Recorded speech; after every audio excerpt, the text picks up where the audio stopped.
pananampalataya ni Nokseng at ng kanyang pamilya na kung saan ay dahil sa kanilang buhay ay mayroong ding ibang napalapit sa Diyos. All the world and preach the gospel and know I am free.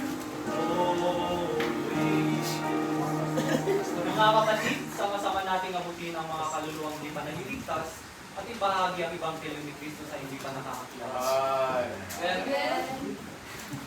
Sa nagdaang 150 taon, nagkaroon ng isang great revival sa Wales, England. Nagresulta nito ng pagdalo ng maraming misyonero sa hilagang silangan ng India upang ibahagi doon ang Ebanghelyo. Isang rehiyon sa India na tinatawag na Assam ay kilala sa pagiging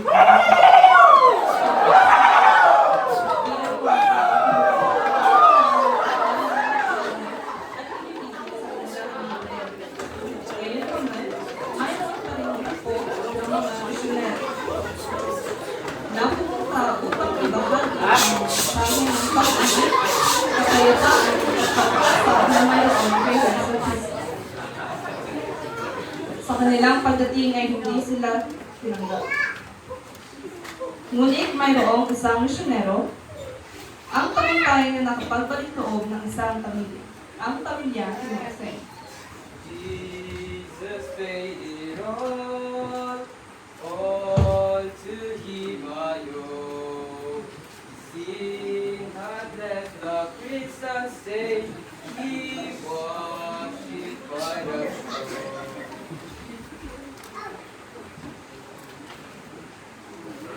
Ibinigay ni Jesus ang kanyang buhay sa krus upang bayaran ang ating mga kasalanan. Kahit na hindi tayo karapat-dapat para dito, kanya pa rin binigay dahil sa pagmamahal niya sa atin. Ang nais niya lang na ating gawin ay tanggapin ang regalo ng kaligtasan.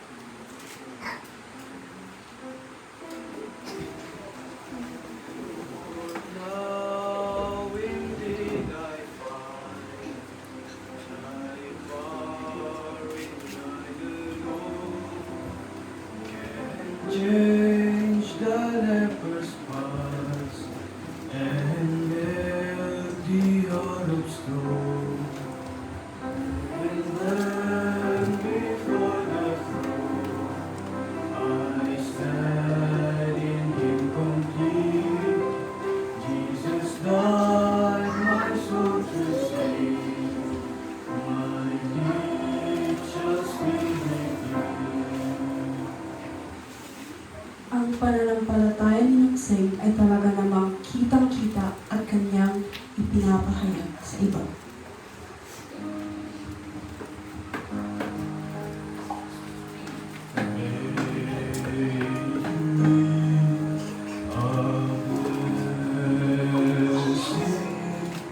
Oh, Savior,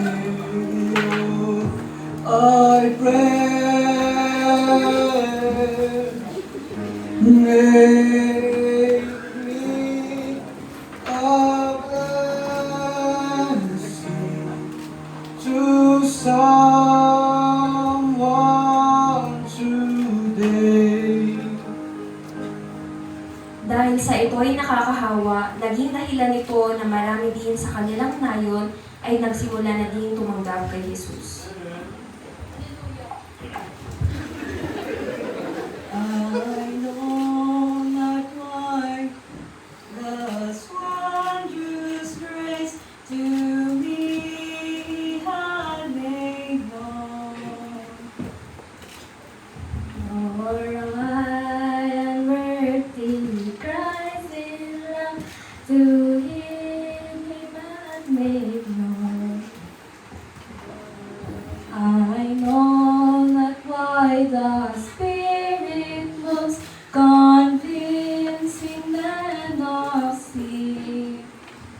We believe in Jesus through the creating faith in Him. God, I know I am believer, and I'm persuaded that He is able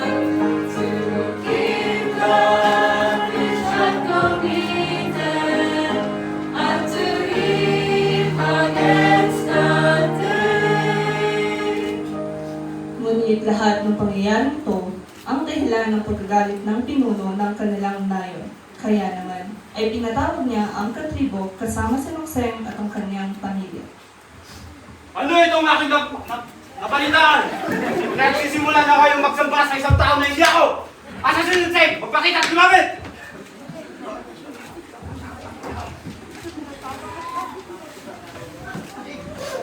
Ngayon pumili ka, Nokseng.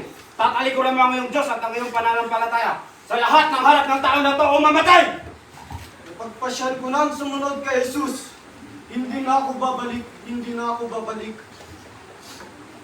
Dahil sa tindi ng galit niya sa pagtanggi ni Nokseng na talikuran ang kanyang pananampalataya, inutusan niya ang kanyang tauhan na kitiling ang buhay ng kanyang dalawang anak.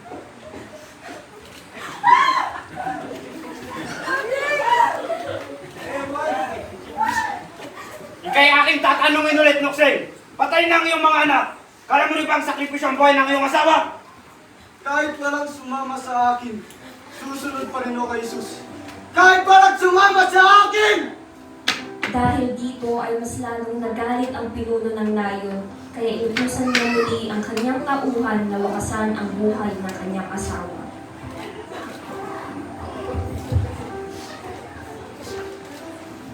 Sa huling pagkakataon, Nokseng, tatalikuran mo ang iyong pananampalataya. Tumalis! Thou will behind me, the cross before me.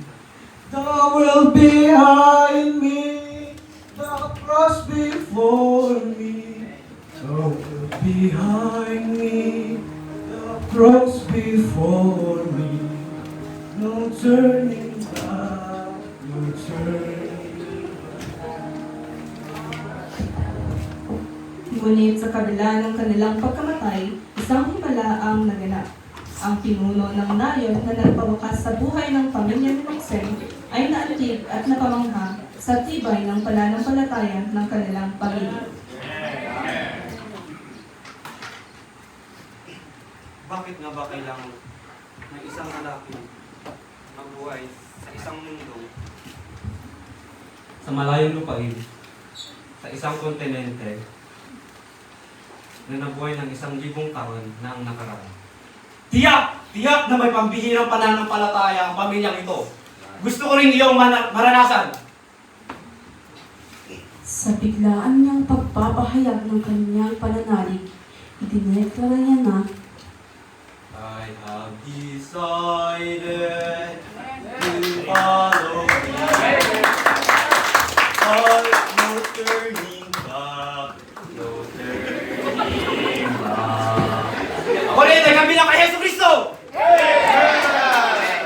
At nang marinig ito ng lahat ng tao, sa libing lahat sa oras na iyon ay tumanggap sa Panginoong Jesus bilang kanilang Panginoon at tagapagligtas. I found a friend who is all to me. His love is ever true.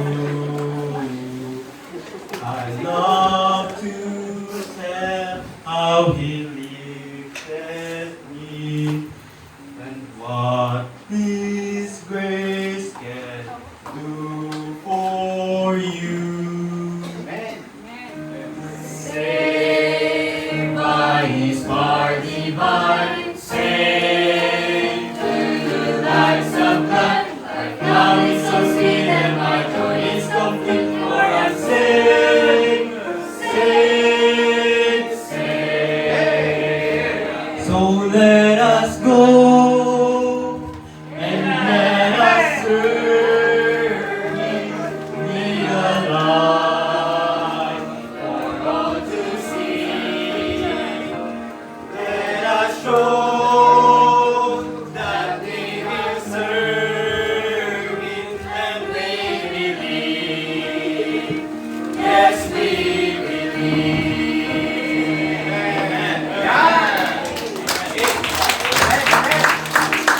dahil sa ipinakitang matatag na pananampalataya ng pamilya, ito'y nagdulot sa kaligtasan ng mas madami pang tao. Matapos ang nangyari, Lahat ng nayon kasama ang pinuno ay nanilbihan sa Panginoon. Nagbago ang kanilang buhay at ang kanilang mga dating pamamaraan ay nawala na. Patuloy silang nanilbihan at tumayo sa kanilang pananampalataya. Amen!